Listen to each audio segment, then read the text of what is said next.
Mesdames, Messieurs, chers amis téléspectateurs, bonjour. Une nouvelle semaine que je souhaite bonne pour chacun de vous. L'actualité ce début de semaine reste marquée par le coronavirus. D'abord, le quotidien Maison Plurielle parle du président de la République lui-même qui, selon le journal, est très engagé dans la prévention. L'intégralité de l'adresse de Patrice Talon à la Nation est publiée dans les colonnes du Canard. Nord-Sud Bénin, la presse du jour, leader du jour, Info Plus et autres abordent également le sujet. Notre Temps, le label, n'est pas resté en marge de cette actualité. Cela fait écrire à mon confrère que Patrice Talon, le père de la Nation, parle à ses enfants en leur prodiguant des conseils qui sauvent, et à travers ce geste, les pharaons voient le Bénin en alerte à sa une. Au quotidien, le Béninois libéré de renchérie que Talon, en bon père de famille, s'adresse à ses enfants. En ce lundi, il y a les communales et municipales du 17 mai prochain. La délivrance de récépissés provisoires par la Sénat après réception des dossiers occupe ce matin aussi certaines manchettes.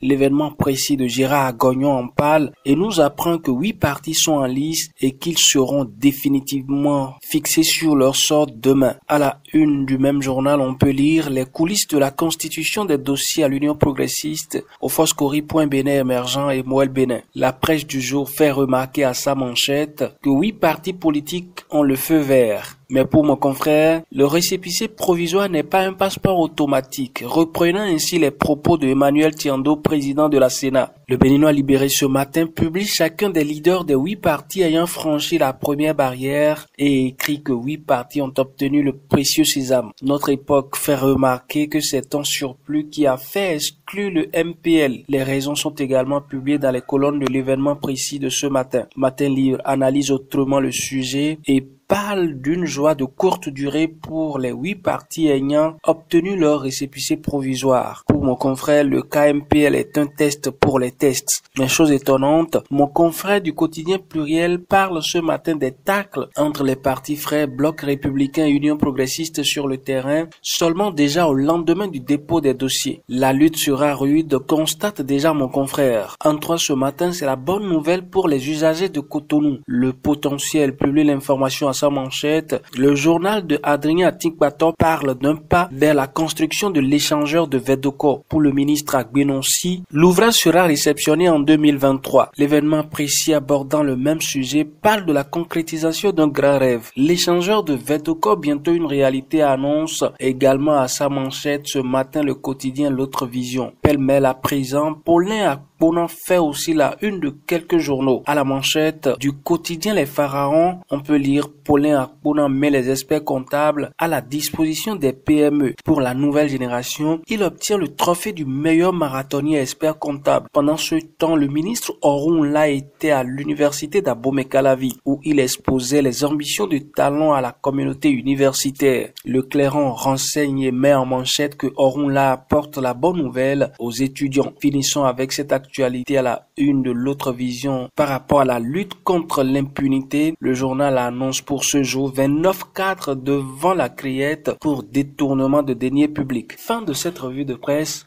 À demain si Dieu le veut.